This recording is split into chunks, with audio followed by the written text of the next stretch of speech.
Amir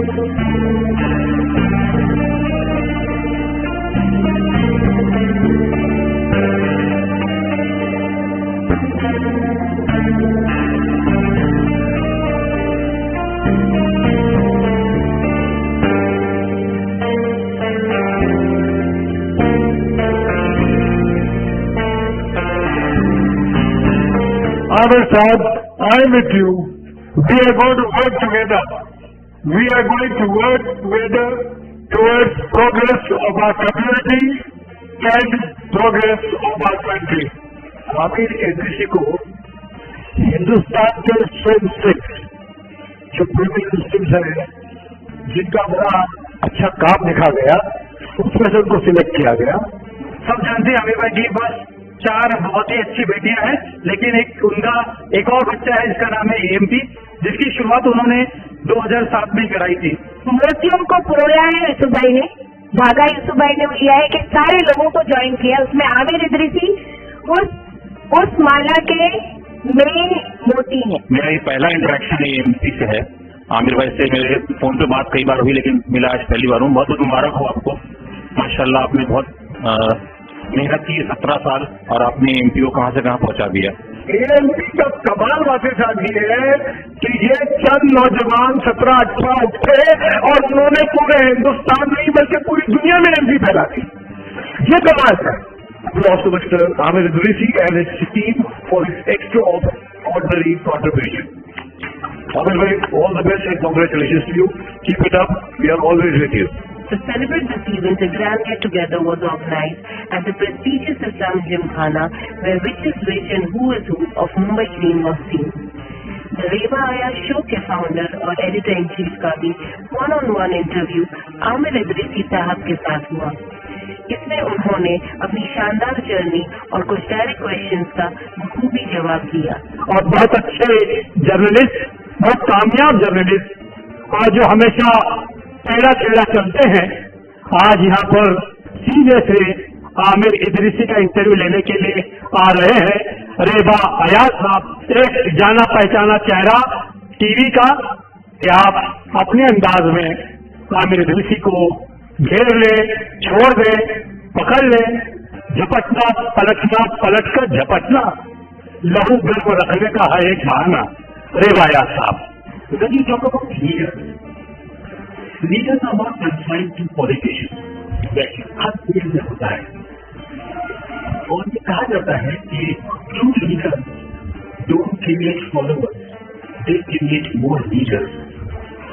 इसके बारे में आप थोड़ा सा बताएंगे how as being the president of AFP, how do you think to carry this legacy forward? Thank you Reba भाई, थैंक यू एवरीबॉडी। आपने बहुत अच्छे सवाल से शुरुआत की है।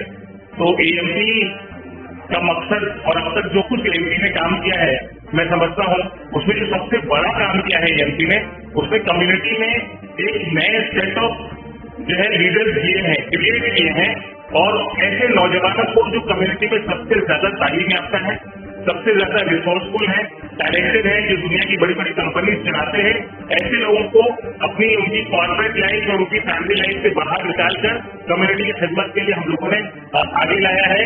और ये काम सिर्फ ऐसा नहीं है कि मुंबई शहर में नागपाड़ा में किया है हम लोगों ने, बल्कि पूरे हिंदुस्तान में किया है। आप किसी शहर चले जाएं, वही 200 लोग जो है हर महफिल में दिखाई देते हैं, लेकिन अगर अल्हम्दुलिल्लाह आप एएमपी की महफिलों में और एएमपी की मीटिंग्स में जाए तो एक से बढ़कर एक टैलेंटेड नौजवान, टैलेंटेड साथी माशाल्लाह वो आकर एएमपी का काम कर रहे हैं और पूरे मुल्क में एक नई तरह की जो है एक लीडरशिप, एक टीम और एक जमात तैयार हो गई माशाल्लाह, कि जो इस जैसे मेरे बारे में बात की जा रही है, बिल्कुल उसी तरह से सारे लोग काम कर रहे हैं माशाल्लाह। You are a computer engineer and take great courage कि अपना सॉफ्ट जॉब छोड़कर एक ऐसा स्टेप लिया जाए जिसका फ्यूचर आपको पता नहीं था।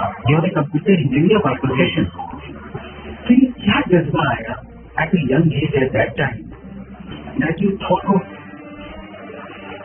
resigning from your job and getting into this kind of a social work at a such vast level? कि आप जो कुछ काम करें उसको उसके लिए आपके पास जुनून होना चाहिए, पैशन होना चाहिए, जब आप किसी काम को भरपूर जुनून जज्बे के साथ करते हैं तभी आप कामयाबी हासिल कर सकते हैं। मैं चाहता कि अगर इसको एक पार्ट टाइमर की तरह इस ऑर्गेनाइजेशन को चलाता और संभालता, मैं चाहता कि उसको बिल्कुल बस इसी तरह से जैसे हम लोग एक दिल लगी के लिए दूसरे सारे काम करते हैं वैसे करता, तो ये ऑर्गेनाइजेशन जहाँ तक है जहाँ पहुंची वो नहीं कर पाता। जॉब को लेकर हिंदुस्तान में जो मुसलमान हैं उनके अगेंस्ट जो चैलेंजेस हैं they are multi challenges. So could you expand on that कि what actually of form meant by this? Because क्या है कि एनालिसिस की एक रिपोर्ट आई है, उसमें ये कहा जाता है कि इंडिया में 7% पार्टिसिपेशन गवर्नमेंट जॉब्स में सिर्फ मुसलमानों का है। लोअर लेवल मोर अब उससे क्या है कि suppose I apply for a particular job I am a Muslim and the other person is a non Muslim, तो उसमें ये कहा गया है कि अब Muslim get 7,000 rupees less as compared to the other person who is a non Muslim. Job market में मुसलमानों के लिए बहुत चैलेंज है। इसके जब एएमपी की शुरुआत की तो एएमपी ने जो अपना सबसे पहला प्रोजेक्ट लिया वो ये लिया कि एम्प्लॉयमेंट असिस्टेंस कहीं जारी किया, लोगों को जॉब दिलाने में मदद करने की कोशिश हमने की। उसी के साथ साथ बच्चों की एम्प्लॉयमेंट की ट्रेनिंग के लिए बड़ा काम हम लोगों ने किया। हर साल कम से कम 200 सेशन करते हैं पूरे हिंदुस्तान में सीनियर कॉलेजेस के साथ उन बच्चों को ट्रेन करने के लिए ताकि वो व्यक्ति जॉब की तरफ जा सके। कि हम लोगों को गवर्नमेंट ऑफ इंडिया से रेगुलरली डिमांड करना चाहिए कि इक्वल अपॉर्चुनिटी कमीशन जो है वो लाया जाए, न सिर्फ मुसलमानों को बल्कि हर कम्युनिटी को, हर ग्रुप को इक्वल अपॉर्चुनिटी हिंदुस्तान में मिलनी चाहिए और इंश्योर करना चाहिए कि उनके साथ किसी किस्म का कोई डिस्क्रिमिनेशन ना हो। Do you think that media is responsible for the decadence in the current Muslim job scenarios? देखिए, मीडिया का रवैया तो हमेशा से मुसलमानों के लिए ठीक नहीं रहा है, यूँ ये बात कही जा सकती है। हमारी कोशिश होनी चाहिए, जो भी अलग अलग सोल्यूशन की तरफ हमारा ध्यान होना चाहिए। नंबर 1 कि हम लोगों को ये जो सीनियर मीडिया के लोग हैं इनके साथ इंटरेक्शन और एंगेजमेंट बढ़ाने की जरूरत है। हम लोगों को कोशिश करनी चाहिए कि हम इससे इंटरैक्ट करें। जिस तरह की कोशिश हम लोगों ने प्रॉफिट फॉर ऑल कैंपेन के जरिए की कि जहां हम लोगों ने मीडिया के लोगों से स्पेशली बात की, सीनियर मीडिया के लोगों को बुलाया और उससे इंटरैक्शन बढ़ाया, तो इस तरह की एक कोशिश जो है कहीं ना कहीं हम लोग करनी चाहिए। दूसरी कोशिश मुझे लगता है कि उस फील्ड में मुसलमानों की जो नुमाइंदगी है, ये जो पार्टिसिपेशन है, उसको बढ़ाने के लिए इक्वल कोशिश करनी चाहिए। अभी तक कम्युनिटी में डॉक्टर्स बनाने के लिए काफी कोशिशें हो रही हैं, IIT के लिए जो कोशिशें थोड़ी सी बड़ी हैं, INI जिसका जिक्र कर रहे थे उसमें लोगों को ले जाने के लिए कोशिशें बड़ी हैं, लेकिन मीडिया इंस्टीट्यूशन में मुसलमान बच्चों को आगे ले जाने के लिए कोई बड़ी कोशिश नजर नहीं आती। तो हम लोग को, हमारे जैसी ऑर्गेनाइजेशन को और यहाँ बैठे हुए तमाम सीनियर लोगों को ये कोशिश करना चाहिए कि मीडिया इंस्टीट्यूट में मुसलमानों की भागीदारी बढ़ाई जाए। अगर आप वहाँ प्रेजेंट होंगे इंशाल्लाह तो कुछ कर सकते। कंपनी का ब्रोशर पढ़ रहा था, उसमें आपका विजन, मिशन और फिलॉसफी था। इस जगह लिखा जाता है कि एम्प्लॉयमेंट, एजुकेशन और एम्पावरमेंट। एम्प्लॉयमेंट, एजुकेशन समझ में आता है, how do you define empowerment? आप सेल्फ सफिशिएंट हो जाए जी, आप ऐसे हो जाए किसी भी लिहाज से, सिर्फ पैसे के लिहाज से नहीं, आप किसी भी लिहाज से ऐसे बन जाए कि आप सोसाइटी के कॉन्ट्रीब्यूटर हो जाए, आप देने वाले बन जाए। देने वाला जिंदगी में, दुनिया में हमेशा सरबुलंद रहेगा, सरबोग रहेगा। जब तक आप देते रहेंगे आपकी इज्जत होती रहेगी। जब आप मांगने वाले होंगे कोई भी चीज, तब आपकी इज्जत कम हो जाती है। हम चाहते हैं कि कम्युनिटी को इतना एम्पावर किया जाए कि हर फील्ड में कम्युनिटी सबसे आगे हो, हर मैदान